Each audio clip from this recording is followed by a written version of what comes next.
আমরা প্রত্যেকেই জানি ভারত একটি গণতান্ত্রিক দেশ। এখানে সরকার গঠন হয় গণতান্ত্রিক পদ্ধতিতে জনগণের প্রত্যক্ষ ভোটের মাধ্যমে। কিন্তু যারাই প্রথম ভারতকে গণতান্ত্রিক দেশ বানিয়েছিল তারাই প্রথম ভারতের গণতন্ত্রকে গলা টিপে হত্যা করেছিল। ভারতের প্রথম প্রধানমন্ত্রী পণ্ডিত জওহরলাল নেহরুর প্রধানমন্ত্রী হওয়ার সফরের শুরুটাই অগণতান্ত্রিক ছিল। ভারতের প্রথম প্রধানমন্ত্রী হওয়ার দাবিদার তো অনেকেই ছিলেন, তবে তাদের মধ্যে উল্লেখযোগ্য ছিলেন দুজন ব্যক্তি, সর্দার বল্লভভাই প্যাটেল এবং পণ্ডিত জওহরলাল নেহরু। কিন্তু সকল প্রতিদ্বন্দ্বীকে বুড়ো আঙুল দেখিয়ে শূন্য ভোট পেয়েও ভারতের প্রথম প্রধানমন্ত্রী হয়েছিলেন পণ্ডিত জওহরলাল নেহরু। এ কেমন গণতন্ত্র? একজন কোনো ভোট না পেয়েও শূন্য ভোটে স্বাধীন ভারতের প্রধানমন্ত্রী হয়ে গেলেন, আর অন্যজন 80% ভোট পাওয়ার পরেও হেরে গেল। কিভাবে সম্ভব? কি ঘটেছিল সেদিন? চলুন বিস্তারিত আলোচনা করি আজকের এই ভিডিওতে। সাল 1940, দ্বিতীয় বিশ্বযুদ্ধ চলছে। জাতীয় কংগ্রেসের বেশিরভাগ বড় নেতারা ইংরেজদের জেলে বন্দী হয়ে আছেন।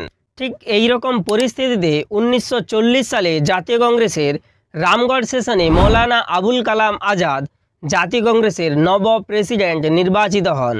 সাধারণত 1 বছর পর জাতীয় কংগ্রেসের প্রেসিডেন্ট পদের নির্বাচন হতো, কিন্তু যেহেতু জাতীয় কংগ্রেসের বেশিরভাগ বড় নেতারা ইংরেজদের জেলে বন্দী, তাই মৌলানা আবুল কালাম আজাদ 1940 থেকে 1946 সাল পর্যন্ত দীর্ঘ 6 বছর ধরে জাতীয় কংগ্রেসের প্রেসিডেন্ট পদে নির্বাচিত ছিলেন। 1947 সালের 15ই আগস্ট ভারত স্বাধীন হবে, কিন্তু ইংল্যান্ডের নবনির্বাচিত প্রধানমন্ত্রী ক্লিমেন্ট এটলি ভারতকে 1 বছর আগেই ক্ষমতা হস্তান্তর করে দেবেন বলে ঘোষণা করেন।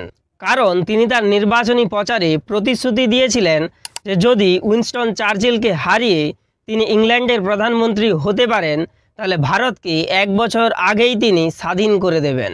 কিন্তু প্রথম জেনারেল ইলেকশনের আগে স্বাধীন ভারতের ক্ষমতা কার হাতে দেওয়া হবে?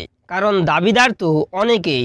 ফলে জেনারেল ইলেকশনের আগেই ভারতের দায়িত্ব কে পাবেন বা ভারতের ক্ষমতা কে পাবেন তার জন্য এক নির্বাচন করা হলো। এই নির্বাচনে সিপিআই জয়লাভ করেছিল 8টি সিট, মুসলিম লীগ পেয়েছিল 425টি সিট এবং ভারতীয় জাতীয় কংগ্রেস পেয়েছিল 923টি সিট।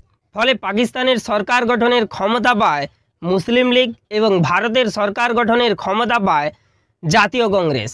সাল 1946 ভারতের অভ্যন্তরীণ সরকার গঠন হবে, আর এখানেই ভারতের গণতন্ত্রকে সর্বপ্রথম বুড়ো আঙুল দেখানো হয়েছিল। যেহেতু অভ্যন্তরীণকালীন সরকার গঠন হবে, সেহেতু যিনি জাতীয় কংগ্রেসের প্রেসিডেন্ট হবেন তিনি এই অভ্যন্তরীণকালীন সরকারের প্রথম প্রধানমন্ত্রী হবেন, অর্থাৎ তিনিই প্রথম ভারতের প্রধানমন্ত্রী হবেন। তাই জাতীয় কংগ্রেসের প্রেসিডেন্ট হওয়ার জন্য অনেকেরই প্রবল ইচ্ছে ছিল। যেমন তখনও পর্যন্ত জাতীয় কংগ্রেসের প্রেসিডেন্ট ছিলেন মৌলানা আবুল কালাম আজাদ। দীর্ঘ 6 বছর জাতীয় কংগ্রেসের প্রেসিডেন্ট থাকার পরেও তার আবারও ইচ্ছে ছিল যে তিনি আবারও জাতীয় কংগ্রেসের প্রেসিডেন্ট নির্বাচিত হবেন। কিন্তু মৌলানা আবুল কালাম আজাদকে মহাত্মা গান্ধী অর্থাৎ গান্ধীজি একটি চিঠি লেখেন। এই চিঠিতে গান্ধীজি আবুল কালাম আজাদকে পরিষ্কার জানিয়ে দেন যে আবুল কালাম আজাদ যেন প্রকাশ্যে জানিয়ে দেন যে তার আর প্রেসিডেন্ট হওয়ার ইচ্ছে নেই। মানে জোর জবরদস্তি কাউকে দিয়ে বলানো হচ্ছে যে তার নিজের আর প্রেসিডেন্ট হওয়ার কোনো ইচ্ছে নেই। মানে জোর জবরদস্তি কাউকে দিয়ে বলানো হচ্ছে যে তার আর ভারতের প্রধানমন্ত্রী হওয়ার কোনো ইচ্ছে নেই। এছাড়া গান্ধীজি আরও জানান যে আমাকে যদি জিজ্ঞাসা করা হয় যে স্বাধীন ভারতের কে প্রধানমন্ত্রী হবেন, তাহলে আমি জওহরলাল নেহরুরই নাম প্রস্তাব দেব। তিনি বলেন যদিও এর অনেক কারণ আছে, তবে আমি ওগুলো বলতে চাই না। অবশ্য কেউই গান্ধীজিকে এই প্রসঙ্গে কখনো জিজ্ঞাসাও করেননি। তবে গান্ধীজি একবার নিজেই বলেছিলেন যে তিনি তার উত্তরসূরি হিসেবে জওহরলাল নেহরুকেই পছন্দ করেন। 29 এপ্রিল 1946 সাল, এই দিন জাতীয় কংগ্রেসের প্রেসিডেন্ট পদের নির্বাচন হবে।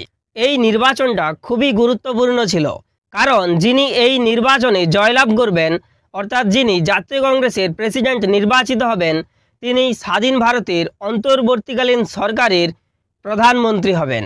এই নির্বাচনে মহাত্মা গান্ধী, পণ্ডিত জওহরলাল নেহরু, সর্দার বল্লভভাই প্যাটেল, আচার্য কৃপালনী, খান আব্দুল গফর খান, মৌলানা আবুল কালাম আজাদ সমেত কংগ্রেসের বড় বড় দিগ্গজ নেতারা উপস্থিত ছিলেন। সকলেই জানতেন যে গান্ধীজি পণ্ডিত নেহেরুকে প্রেসিডেন্ট বানাতে চান। কেবল গান্ধীজি বললেই তো হবে না, তখন নিয়ম ছিল যে সকল রাজ্য কমিটির সদস্যদের ভোটের মাধ্যমে জাতীয় কংগ্রেসের প্রেসিডেন্ট পদের নির্বাচন হতো। মোট 15 জন রাজ্য কমিটির সদস্য এই নির্বাচনে ভোট দিতে পারতেন। এই নির্বাচনে 3 জন প্রার্থী মনোনয়নপত্র জমা দিয়েছিলেন, সর্দার বল্লভভাই প্যাটেল, পণ্ডিত জওহরলাল নেহেরু এবং আচার্য কৃপালনী। গান্ধীজি চেয়েছিলেন যে সকল রাজ্য কমিটির সদস্যরা যেন পণ্ডিত জওহরলাল নেহেরুকে ভোট দেন, কিন্তু যখন রেজাল্ট এলো সকলের চোখ যেন চড়ক গাছ হয়ে গেল। মোট 15টি ভোটের মধ্যে সর্দার বল্লভভাই প্যাটেল পেয়েছিলেন 12টি ভোট, আর 3টি ভোট ছিল নোটাতে, অর্থাৎ তারা কোনো প্রার্থীকেই ভোট দেননি। আর আচার্য কৃপালনী এবং জওহরলাল নেহেরু ভোট পেয়েছিলেন 0, অর্থাৎ তারা কোনো ভোট পায়নি। কোনো রাজ্য কমিটির সদস্য জওহরলাল নেহেরু এবং আচার্য কৃপালনীকে ভোট দেননি। সর্দার বল্লভভাই প্যাটেল পেয়েছিলেন 12টি ভোট, আর পণ্ডিত জওহরলাল নেহেরু পেয়েছিলেন 0 ভোট। ফলে পরিষ্কার ছিল যে অভ্যন্তরীণকালীন সরকারে ভারতের প্রথম প্রধানমন্ত্রী হবেন সর্দার বল্লভভাই প্যাটেল। কিন্তু মাঝখান থেকে গেম খেললেন মহাত্মা গান্ধী। গান্ধীজি আচার্য কৃপালনীকে তার নাম প্রত্যাহার করে নিতে বললেন। কৃপালনীও গান্ধী ভক্ত মানুষ ছিলেন, তিনি গান্ধীজির কথা মতো তার নাম প্রত্যাহার করে নিলেন। এখন 2 জন প্রার্থী আছেন, সর্দার বল্লভভাই প্যাটেল এবং পণ্ডিত জওহরলাল নেহেরু। ভোটের দিক থেকে পণ্ডিত জওহরলাল নেহেরু সর্দার বল্লভভাই প্যাটেলের কাছে গোহারা হেরেছেন। সর্দার বল্লভভাই প্যাটেল পেয়েছেন 12টি ভোট এবং পণ্ডিত জওহরলাল নেহেরু পেয়েছেন 0 ভোট। ফলে স্বাভাবিকভাবে এই নির্বাচনে জয়লাভ করেছেন সর্দার বল্লভভাই প্যাটেল। পণ্ডিত জওহরলাল নেহেরুর কাছে কেবল একটাই পথ আছে ভারতের প্রধানমন্ত্রী হওয়ার। যদি সর্দার বল্লভভাই প্যাটেল তার নাম প্রত্যাহার করে নেন, তখনই কেবলমাত্র পণ্ডিত জওহরলাল নেহেরু ভারতের প্রধানমন্ত্রী হতে পারবেন, কারণ ভোটের দিক থেকে তো সর্দার প্যাটেলই জয়লাভ করেছেন।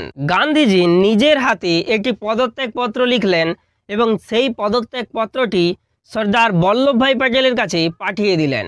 মানে একজন জয়ী প্রার্থীকে, কেবল জয়ী নয়, ধরে নিন বিনা প্রতিদ্বন্দ্বিতায় জয়ী হয়েছেন এমন প্রার্থীকে পদত্যাগ করার জন্য মহাত্মা গান্ধী নিজেই তার নিজের হাতে পদত্যাগপত্র লিখে তাকে বাধ্য করাচ্ছেন যে তিনি যেন পদত্যাগ করে নেন। মানে একজন জয়ী প্রার্থীকে জোর জবরদস্তি পদত্যাগ করাতে চাইছেন মহাত্মা গান্ধী, কারণ তিনি জওহরলাল নেহেরুকে অভ্যন্তরীণকালীন সরকারের প্রধানমন্ত্রী বানাতে চান। সর্দার বল্লভভাই প্যাটেল গান্ধীজির পাঠানো পদত্যাগপত্রে সই করলেন না। কারণ কি? তিনি বলেন, যারা আমাকে ভোট দিয়ে জিতিয়েছেন তাদের সাথে বেইমানি করা হবে, তারা আমাকে বিশ্বাস করেই ভোটে জিতিয়েছেন। ঠিক এই রকম পরিস্থিতিতে পুরো সভাটা একদম স্তব্ধ হয়ে গেছে, কারো মুখ থেকে কোনো কথা বেরোচ্ছে না। প্রথমেই বলেছিলাম এই সভাতে জাতীয় কংগ্রেসের বড় বড় দিগ্গজ নেতারা উপস্থিত ছিলেন। গান্ধীজি আবারও সর্দার প্যাটেলকে বললেন, নেহেরু দ্বিতীয় পজিশন নেবে না, তুমি পদত্যাগ করে নাও। গান্ধীজির বলার সাথে সাথেই মৌলানা আবুল কালাম আজাদ, জে.বি. কৃপালনী, আরও অনেকে সর্দার বল্লভভাই প্যাটেলকে পদত্যাগ করে নেওয়ার অনুরোধ করলেন এবং শেষ পর্যন্ত iron man of India Sardar Vallabhbhai Patel এক প্রকার বাধ্য হয়ে ওই পদত্যাগপত্রে সই করেছিলেন। এভাবেই অভ্যন্তরীণকালীন সরকারের প্রধানমন্ত্রী হয়েছিলেন পণ্ডিত জওহরলাল নেহেরু এবং উপপ্রধানমন্ত্রী ও গৃহমন্ত্রী হয়েছিলেন সর্দার বল্লভভাই প্যাটেল। ঠিক এভাবেই একসময় নেতাজি সুভাষচন্দ্র বসুকে জাতীয় কংগ্রেস ছাড়তে বাধ্য করা হয়েছিল। আর 15ই ডিসেম্বর 1950 সালে 75 বছর বয়সে আকস্মিক হার্ট অ্যাটাকের কারণে সর্দার বল্লভভাই প্যাটেল প্রাণ হারান। 1951-52তে স্বাধীন ভারতের প্রথম জেনারেল ইলেকশন হয়। এই নির্বাচনে জাতীয় কংগ্রেস জয়লাভ করে এবং পণ্ডিত জওহরলাল নেহেরু স্বাধীন ভারতের প্রথম নির্বাচিত প্রধানমন্ত্রী হন। তবে এটা দায়িত্ব নিয়ে বলতে পারি যে যদি 1952 পর্যন্ত সর্দার বল্লভভাই প্যাটেল জীবিত থাকতেন, তাহলে স্বাধীন ভারতের প্রথম গণতান্ত্রিক প্রধানমন্ত্রী হতেন সর্দার বল্লভভাই প্যাটেল। যাই হোক, এভাবেই গণতান্ত্রিক ভারতে সর্বপ্রথম যারাই গণতন্ত্র বানিয়েছিল তারাই ভারতের গণতন্ত্রকে গলা টিপে হত্যা করেছিল। যা কিছু শুনলেন, পুরো বিষয়টা সম্পর্কে আপনার কি রায় কমেন্ট করে জানান। দেখা হবে পরের ভিডিওতে। জয় হিন্দ, জয় ভারত।